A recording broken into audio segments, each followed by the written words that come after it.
Testing, testing.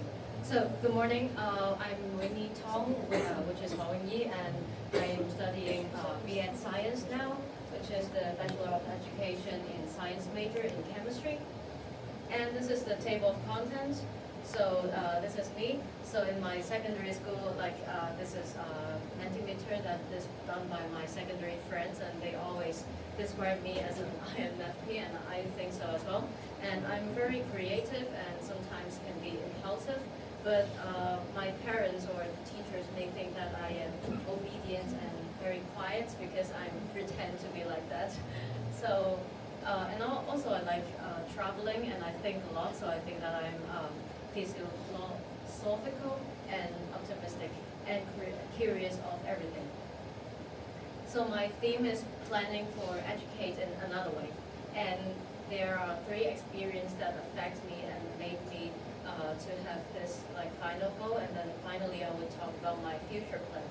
That is how to plan to educate in another way. So this is my first experience, that is my first startup. There's a QR code you can scan. It can link you to meet my first startup Instagram social media if you are interested. So actually I met a lot of people in university, so then I transformed from a very quiet person to a person that is brave enough to express myself and pursue my idea. So then I started an online coffee shop with a friend in the college and believed that hard work and dare to act would ensure the success. I thought that everything would be alright if I'm willing to try and work hard. But actually I don't have a very detailed business plan at that time. Then I applied for various marketplaces through GEJ4031, for example, the EI marketplace, and also the Lunar New Year fair. And I really enjoy participating in my small business, for example, doing marketing and also contacting with customers and doing delivery and things. Then it comes to a twist and turns. That is, I realized that there's some problem after I write the financial report, because we need to hand in the financial report to the HK departments to tell them what we have done. And then I discovered that the profits is actually decreasing. So I had to invest before receiving any money from the customer. And because we're just a very small shop, so we have to operate at the MOQ using our personal capital, and it become increasingly worried about the business plan. But at that time, I still want to give a try to sustain the shop for a longer period. But then 1 month passed, and it's already the 7th month of my startup. And then the situation still is the same. So then the customers, I found that actually most of them are my family and friends, and the market felt saturated, and I can't reach more customers. So, and the third point, which is also the biggest twist, that is my partner decided to quit. So then I am the only responsible person for the startup. Then I feel very lost, how can I save my startup? Then I really start to think of creating a new plan for my company. But then I found that actually I knew very little of being an entrepreneur, and I acknowledged that there's so much to learn for a successful business. It's not just role play by a 3-year-old girl, it's a real business. So then I'm facing a difficulty of decision to close the shop, and I know that maybe I can't recover my capital, but at least I can prevent further waste of time and money. And so the partners withdrawal highlight the need of a thorough plan before taking action. So then I transform myself from a disorganized person and very impulsive person to a very well planning, and I know the importance of having a thorough plan. And then the second experience is also related to my first one. So at that time I decided to learn how to be an entrepreneur properly, right? So then I go to Finland to study the international business. And in the first Finnish lesson, the teacher asked us to call her by her first name. It's like calling her Xiu Ming instead of Miss Chen. So in Hong Kong, it's quite a not very good thing. Like, yes, there's no school rules that you can't do this, but you will be punished if you call your teacher assuming instead of Miss Chen. So I noticed the practice is also very common. It's not just my Finnish teacher. Also, the other professors and doctors on the campus prefer us to do so. And although it feels a little bit weird because I am usually different from them, because I thought that students should be respecting to the teacher. Yes, like teachers should respect students as well, but students should respect the teacher more than vice versa. That is what I thought initially. But then after I'm trying to do what they wanted me to do, which is trying to like call their by their first name instead of last name, then I feel like the relationship is more than friends rather than the hierarchical structure. And I start to question whether the interaction was just simply because they're more nice or friendly, but actually no, it's equality. So then I'm still like thinking, is it really appropriate to treat teachers as equal as like this? Are they more smarter than us, or are they more like in a higher position than us? Then there's another twist, that is marketing strategy class teacher helped us, or like gave me an experience of breaking this traditional rule. And at that time, the teacher asked if 8:30 a.m. is too early for the next class, because in Finland, like every class has the same, the different dates and different times. So they are like the teacher is asking us if it is okay for you. Do we need to change it to hybrid mode, or even moving the date or time?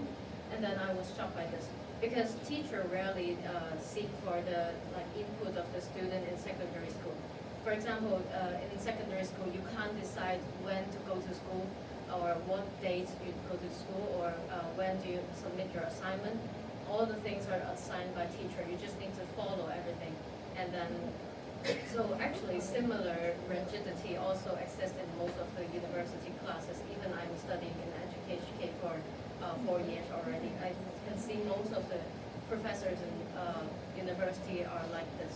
So after like having more control of my own learning, then I feel more engaged in the subject, since the participation is voluntary.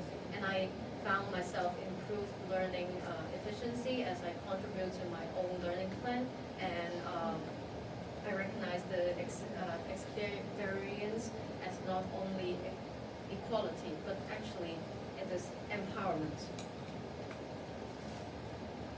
So then I like go back home, and then after the exchange, then I think about that. And actually, I'm actually too used to the hierarchical structure in society. Like the society always tell you like what is low level, what is middle level, what is high level. But actually, equality, like true equality, was like not like lacking when the privilege were unevenly distributed. It's just like the animal farm. All the animals are equal, but some animals are more equal than others. Then it's actually not a true equality.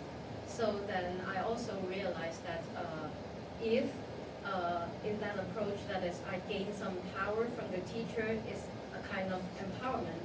But then in the secondary school, actually we were being disempowered. Yes. For example, for student, you can only wear your own jacket under 12 degrees Celsius.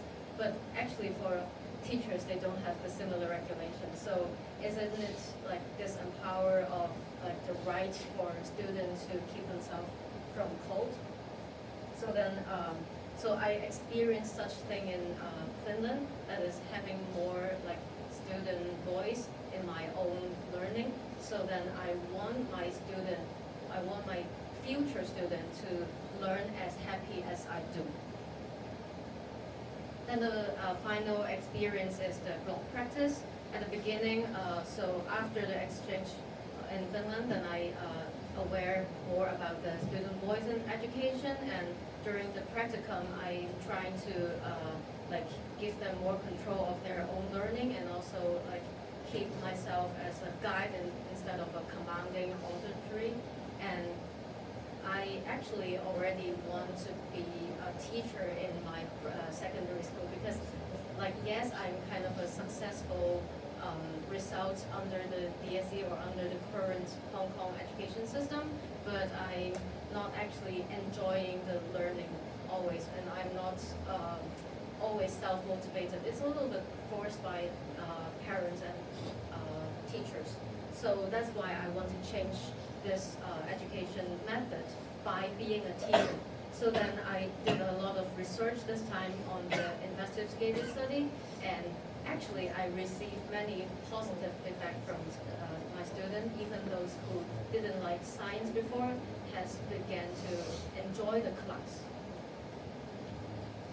So here comes to the twisting point. That is, I found that my class schedule was left behind. So when we're having the meeting with other teachers, we found that actually the problem of the investigative study is that it is too time consuming.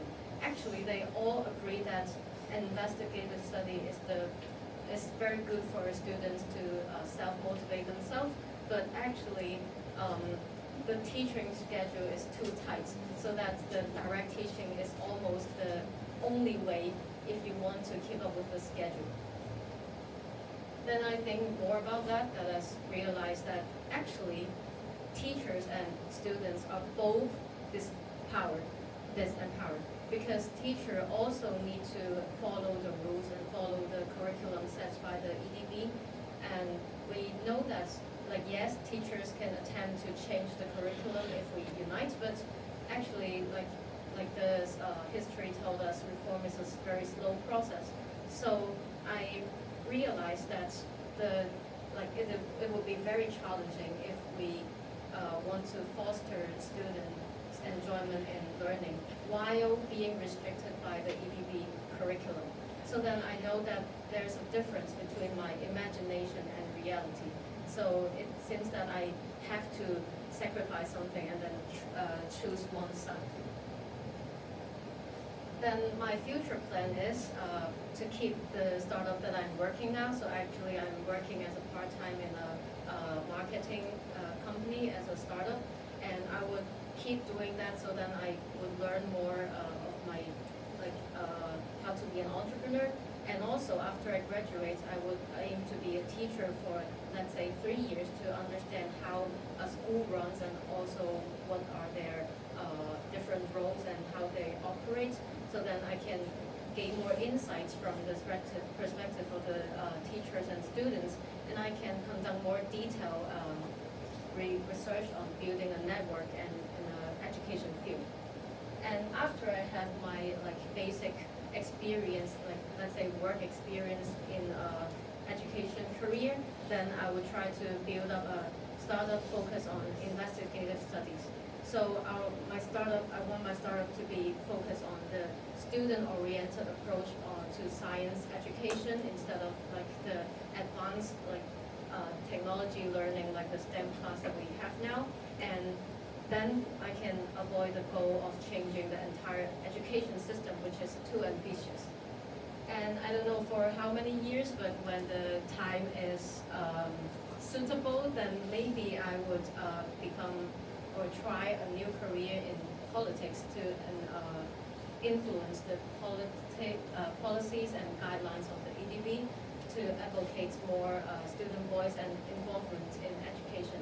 But the challenge is that maybe I would need very excellent time management, which I am still sometimes would procrastinate, and it's a challenge for me. And the second challenge would be the comfort zone would be too comfortable because of the salary. And I'm not sure if I would stay in Hong Kong, since the problem of the Hong Kong education system is too teacher-centered. But if I'm not staying there, then maybe it's not the approach, the same approach in other countries.